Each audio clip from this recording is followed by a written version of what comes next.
Samson, thank you and good morning to your guests via Zoom, Dr. Tio Achampong and Frank Bano.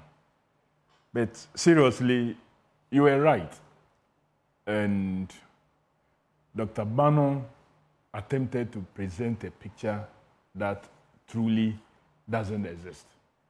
First was his attempt to link what happened in 2001 to what is happening in 2022. In 2001, you had a president who had just been elected, who had not engaged in any reckless borrowing and investment. In other words, he may not have even created the situation. 2022, you have a government that has been in power for 6 years, supervised, created a situation, borrowed, and invested recklessly in areas that brought no returns. Are you not misinterpreting him? No. Because he only went to Kufuor's time to show us that this has been done before, but in a different way. Well, whatever has been done, I'm only trying to say that Kufuor came in 2001 to meet a situation. He handled it in a different way. Don't equate the two to where they have caused this themselves. 2, he also attempted to look at the debt dollar denominated.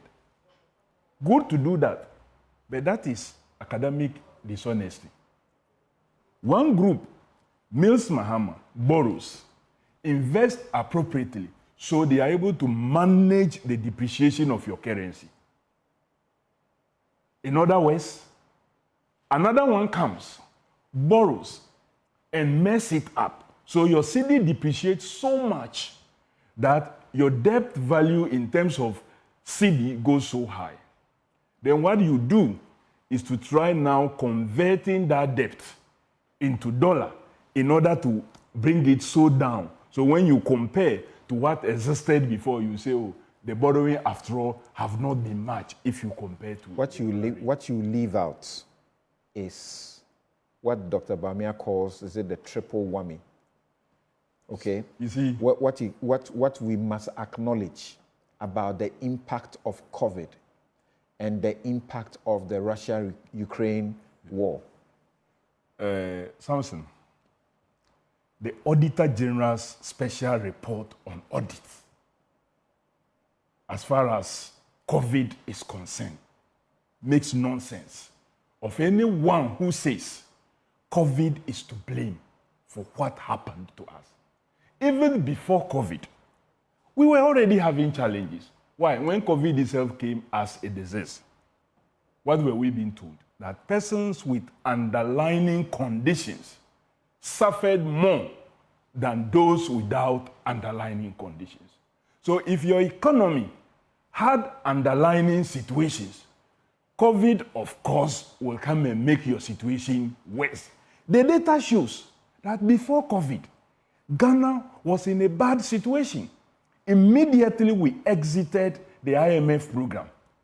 That was an opportunity for them to do what they wanted and never invested these resources in appropriate areas.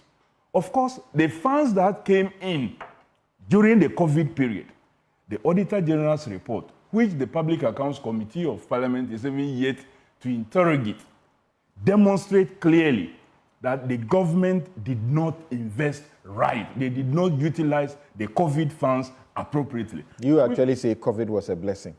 Yes, because it gave us opportunity to raise monies that otherwise we wouldn't have been able to raise. And Samson, I did that analysis indicating that if you lose your father, assuming, I don't pray that anybody loses the father, and the funeral is conducted, and the funeral generates a lot of funds to you than the cost of treating your dad and the conduct of the funeral.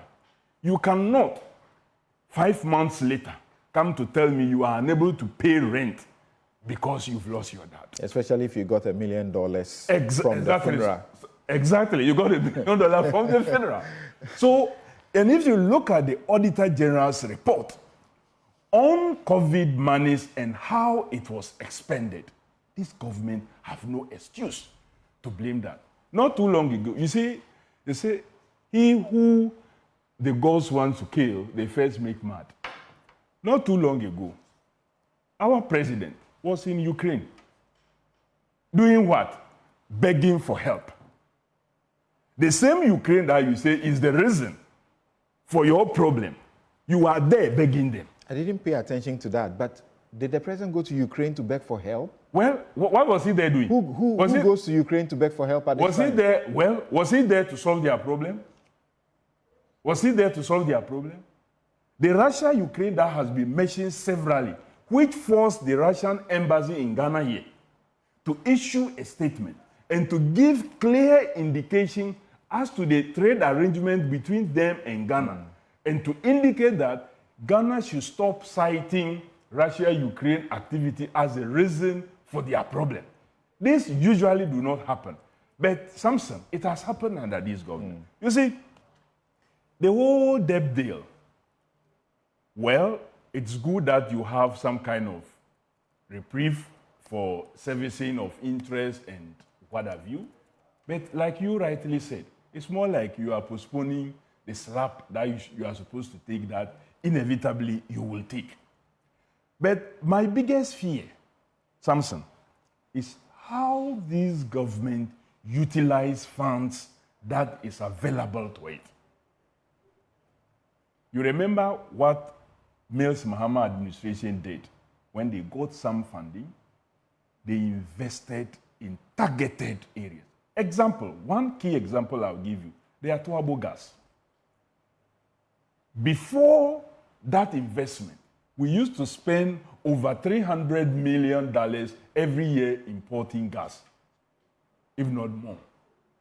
But as a result of that investment, Ghana now saved that money and could be utilized in other areas. That is what we call positive and progressive investments that yield results. But when you have a government that takes your money and pay for Pualugu multipurpose dam, which is not done, your 11.9 million goes waste in Pualugu multipurpose dam, which is not done, and you are told that, oh, it's for feasibility studies and what have you, when no structure exists there. Samson, when you have a government that takes your money and pay $2 million into a SkyTrain project that does not exist, that had no license, that the two sector ministers of that rail development have clearly indicated they knew nothing about. When you have a government that pay contractors for no work done on the motorway, when you have a government that engage in such reckless expenditures, then you ask yourself, who do you blame? Look at bonds. At least two bonds. But at least you acknowledge that the restructuring and what we are hearing from the IMF is good reprieve. It is setting us on a tone to recovery, however long it will take, however the suffering that may await. It is good. Is that not it? It's good, but I was reading something about the IMF report, and I want to just read it out for you, for everybody to know what exactly I think is wrong when they base their analysis just based on figures. One of the things the IMF says is that government is investing, broadening the investment in social mitigating areas. Samson, we are all seated here and we hear complaints about non-payment of capitation grant that goes to support education at the basic level. We are here talking about LEAP that is not being paid. We are here talking about many social services that is not happening. And if IMF is basing its analysis on just paper submission, but not what is happening on the ground, then the people will be suffering and the paper will be deceiving them. Talk about inflation and check the cost of basic food items. And ask yourself, if somebody comes to tell you that inflation is dropping drastically, would you accept that person based on what you feel on the market? That if you have to buy... Who has said that? Who has said inflation is dropping drastically? That's what's in the report, that we're doing so well. Let me just try and then... I don't think anybody will say inflation is dropping drastically Samson, when we can see where it is going. But of course, there's some confidence that is resurging. But you don't have to be an economist to see that this will happen. But Samson, unfortunately, that is what the IMF report has submitted to us, is indicating that government is done so well in all those areas. Let me go to... In all those areas, I'll get it for you. Let me go to Frank briefly, and then to Dr. Theo Chapon to wrap up for us. President Akufo-Addo was in the Ukraine Peace Summit in Switzerland, and he was heard clearly condemning the bullying by Moscow and the aggression that it is taking in, as it were, attacking Ukraine in the manner it is doing. And Ghana has been supportive of Ukraine over the period. And there was this talk about, looking to have some agriculture exports to Ghana. He definitely didn't go there to ask, beg for money. Samson, quickly. let me just read quickly, yes. Yeah. They say, these efforts are underpinned by reforms to bolster revenue mobilization and streamline non-priority expenditures, Okamura explained. The authorities are also expanding social protection programs to mitigate the impact of fiscal adjustment on the most vulnerable.